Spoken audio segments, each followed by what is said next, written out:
What is going on, guys? Welcome back to the Fight Scene YouTube channel. We have got another Apex fight night, but do not worry, do not fear, because it is not as dog shit as the last one. This one is actually a banger. Let me tell you, it is actually a banger. So yeah, without further ado, let's just get straight into it. We got Jackson McVeigh against Robert Valentin to start us off. An interesting fight, Jackson McVeigh, he was 6-0 coming into the UFC. He got his debut against Bruno Ferreira, which is honestly just a horrendous debut to have. Bruno Ferreira is an absolute killer, and Jackson McVeigh got subbed in the first, I believe. So tough for him. He is a well-rounded fighter. He had 3 finishes via TKO and 3 finishes via sub going into it. That's how his 6 wins are. Well-rounded guy. Robert Valentin, he's had a rough UFC career. He's come into the UFC. I'm pretty sure he's lost all 3 of his fights, including getting knocked out by Atebo Gautier. He was a fellow victim. So yeah, it's a tough one to call. Really, Valentin has... it's tough to say. I think he has the advantage on the ground game.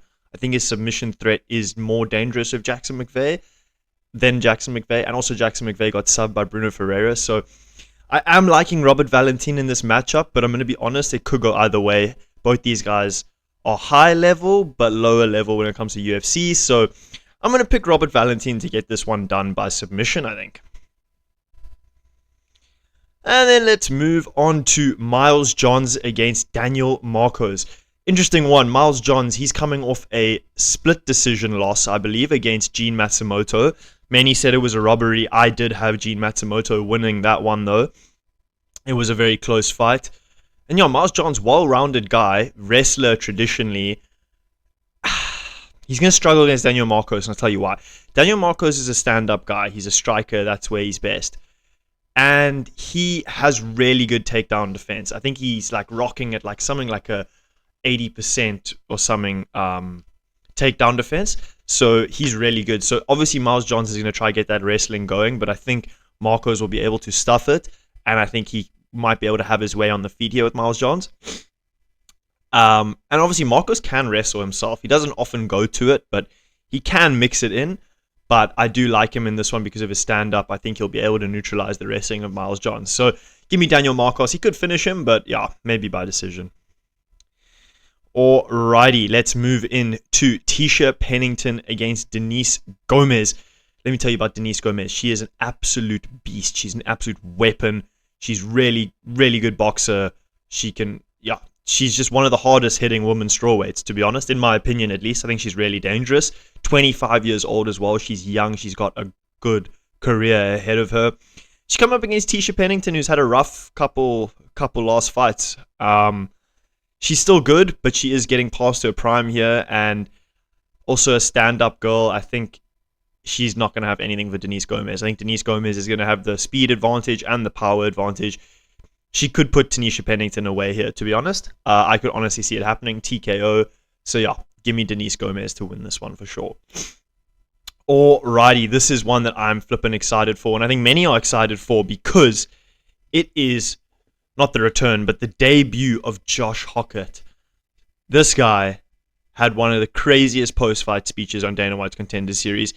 He was kind of funny for a little bit, and then his speech kind of took a different direction, and he started getting a bit crazy. I can respect some things that Oaks say, even if they're a bit offsides, but sometimes it just feels like it's forced. And his one did feel a little bit forced when he started getting a bit more hectic. I'm not going to say what he said because I don't want to get in any trouble with YouTube, but you can go look it up and see what he said. Basically some hate speech. But yeah, to be honest, I don't know much about his opponent, Max Gimeni. He's American, so it's probably Gimenez or Jimenez, whatever. But he's just a bum that they've set up here for Josh Hockett. Josh Hockett, industry plant. They know he's got hype behind him. 27 years old. This should be a layup knockout for him, to be honest, or a submission. Yeah, Josh Hockett should finish this one in the first, to be honest. Definitely a layup fight. But yeah, Hockett is interesting. 103 kgs. He looks like a fat heavyweight, but he is fit. He's very good. I think he's going to be a problem in the heavyweight division. This should be an easy first round finish for him, though. Okay. So then we move into Mayra Bueno Silva against Jacqueline Cavalcanti. should be a nice and easy win for Jacqueline Cavalcanti. Mayra Bueno Silva, she had her time towards the top of the women's bantamweight division. She had her title shot against Pennington, Raquel Pennington, I believe. I don't know. There's quite a few Penningtons these days. I know Raquel's married to another one. I'm not sure if she's married to Tanisha. Anyways, I'm going to sidetrack. Bottom line is Mayra Bueno Silva, she had her time. She's past her time now. She's on a 3-fight losing streak. She hasn't looked good in her last 3 fights. She's kind of just been dominated. And again, she's coming up against a young, hungry fighter here who's 9-1. I think Jacqueline Cavalcanti is going to have too much for Bueno Silva on the feet. She'll probably mix in some wrestling. Decision win for Cavalcanti, to be honest. I don't think she's that dangerous of a finisher. Maybe I'll be proved wrong. Who knows? But yeah, give me Cavalcanti to win this one. Alrighty, this should be a pretty good... See, this is what I'm saying. We just got a lot of bangers. We got a lot of good fights on this card. And this one is Adrian Yanez against Christian Quinones. Quinones, whatever. Adrian Yanez is a flipping lethal striker. This guy's got kicks, combos. He'll throw out a triple jab, things like that. He's fast. He's 31 years old. He's experienced in the UFC. And he comes up against Christian Quinones, who has not had the best run in the UFC. Traditionally a submission guy, but he's been submitted. He's been knocked out. He just doesn't have a lot going for him at the moment. And his biggest weapon will probably be his submission threat against Adrian Yanez. But Yanez has good takedown defense. And he'll probably be able to neutralize that. And I think he'll put Quinones away. I think he'll finish him in 1 or 2, to be honest. I think he's a much better striker, Adrian Yanez, and I think he'll be able to neutralize any sort of submission threat, attempt, anything that comes his way from Quinones. So, yeah, I like Adrian Yanez. I think he could get this one done by finish, so give me him by finish. Moving on to end our prelims, a banger. Haider Emil against Jamal Emmers. Haider Emil, flip, man, I was big on this guy. I thought he was such a good prospect. He still is, don't get me wrong, but, well, he's 35, but... This guy was surging, undefeated 11-0, coming up against Jose Delgado in his last fight. He was an underdog. I thought he was a great pick as an underdog, and he got KO'd in the first 14 seconds. It was brutal for myself, brutal for him, just brutal in general, just absolutely brutal. He got punched, he got kneed. It was tough, but he has the advantage against Jamal Emmers here. Jamal Emmers is also a stand-up guy, and he's going to try keep the fight standing because that's what he does. Haider Emil can mix in wrestling if he wants to. He is primarily a stand-up guy, switch stance sort of boxer. Lots of power in his hands, explosive, fast. He's just got the advantage here. He's 35 years old, but as a featherweight, he fights like he's 28. He's flipping good. I'm really on him here, and I think he's much better than Jamal Emmers. I think Jamal Emmers is nowhere near the level of competition that the likes of Jose Delgado is. So I think Haider Emil is going to get this one done. I think he's going to get this one done by finish. I think he'll knock out Jamal Emmers first or second round, I reckon. Yeah. Moving into our main card. This is the potential fight of the night, ladies and gentlemen. Christian Leroy Duncan against Marco Tulio. Wow, I'm excited for this one. Christian Leroy Duncan, he's a fun fighter. He's a stand-up guy, boxer, kickboxer. He's awkward. He finds weird angles, different angles. He's explosive. Like I said, unorthodox switch stance fighter. Really, really crisp and clean. Marco Tulio, power puncher. This guy's got power in his hands. He's fast. He's aggressive. He's on about a 4 or 5 knockout streak at the moment in the UFC. He's got a well-aged win in Yusri Bulgarui from the Contender Series. It's a tough one to pick.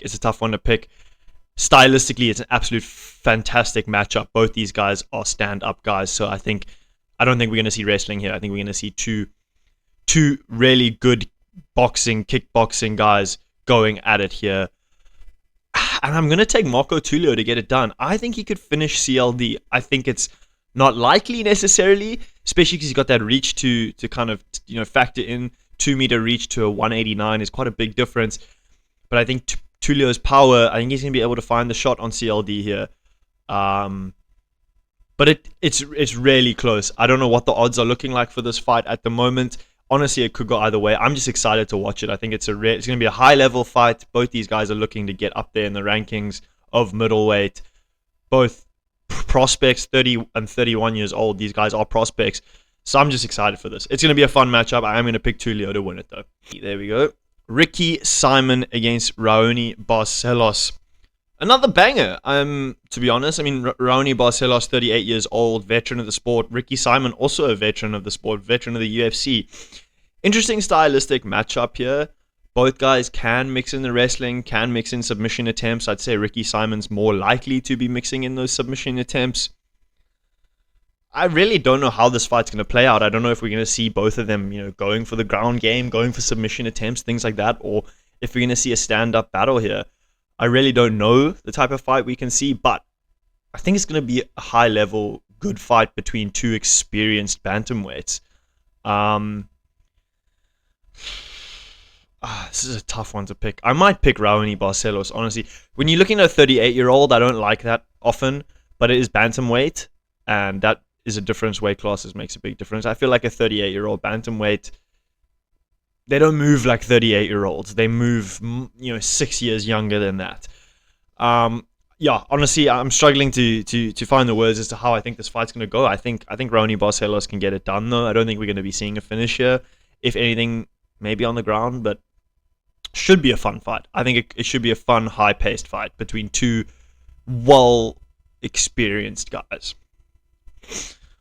Alrighty, Chris Padilla against Ishmael Bonfim, the brother of Gabriel Bonfim, who's fighting in the main event. But Chris Padilla against Ishmael Bonfim, another interesting fight here, an interesting matchup. Chris Padilla, sort of primarily, I wouldn't say primarily a wrestler, but he does mix in his wrestling a lot. He's a mixed martial artist.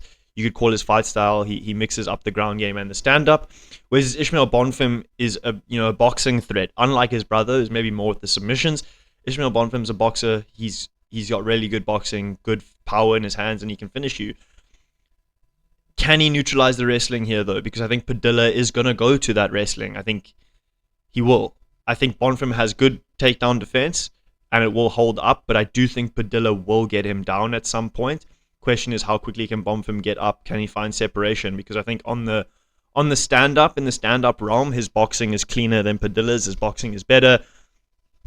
And I like Bonfim to win this one. I do think one thing he's got to look out for is the wrestling. I think Padilla's going to try mix it in, try get some takedowns.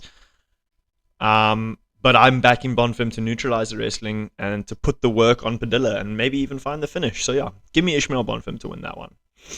The Kung Fu King, Muslim Salikov, 41 years old, and he's still putting brothers away like nothing. Put Carlos Leal away in the first round in the last fight, where he was a huge underdog, like 5-1 or something. Absolutely ridiculous, the Kung Fu King. But he's got a tough fight here. He's got a tough fight in Uros Medic. However, Medic's competition I don't like. I don't like the level of competition he's fought. I think it's a lot lower competition than Salikov's faced. And man, I like Salikov to get this one done by spinning wheel kick. KO. The Kung Fu King is going to be back. He's going to be better than ever. Honestly, I can't doubt this guy. I think Uros Medic is good. He's obviously younger by, 9 years. But Muslim Salikov's good, man. He doesn't move like he's 41 years old. He still moves well. I don't know how his chin is these days, because obviously in that Leal fight, he didn't get touched. But yeah, it's going to be an interesting fight. One thing you could look out for is Medic even going to look for some takedowns here to try, neutralize that Kung Fu. But Medic isn't a wrestler. He's not a grappler. That's not his game plan. His game plan is to look for the knockout. So I think we could see a fun fight here. I think this one's going to end in finish. And it could end in finish either way. But I'm going to back Muslim Salikov because he's just the GOAT. What else can I say? I want to back him because he's one of those guys that can pull it off. And I think he's got faster kicks. He's more unorthodox. And he's just a more likely guy to catch Uros Medic here. So give me the 41-year-old Kung Fu master, Muslim Salikov, to win this one by knockout. Maddie Schnell against Joseph Morales, our co-main event. The debut for Joseph Morales, if I'm not mistaken. Maddie Schnell, I can't back Maddie Schnell on this one. He's been cracked too many times, and he's been around the game for a long time. inconsistent fighter, at the back end of his career. Wins some fights, loses some. I just can't back him. I can't back him against Joseph Morales, who is well-rounded. He can attack the sub. He's really good at attacking the sub. And he's got hands. And I just think he's more dangerous than Matty Schnell, especially at this point in Schnell's career. He's chinny now. He can get subbed. Morales has too much for him. I could see Morales winning this one by submission, potentially. I could see it happen. He's a dangerous submission guy. He almost goes for like 3 submission attempts a fight,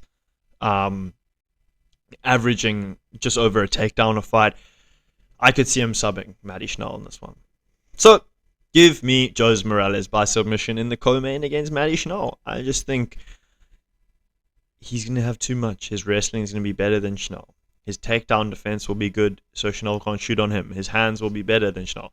I just don't like Matty Schnell at this point in his career. I don't think he's that good anymore. He's past his prime, and he's going to get finished. And now, the main event of the evening, Gabriel BONFIM against Randy Brown. Banger. What an absolute banger. Gabriel BONFIM coming off, I'm pretty sure Wonderboy was his last fight.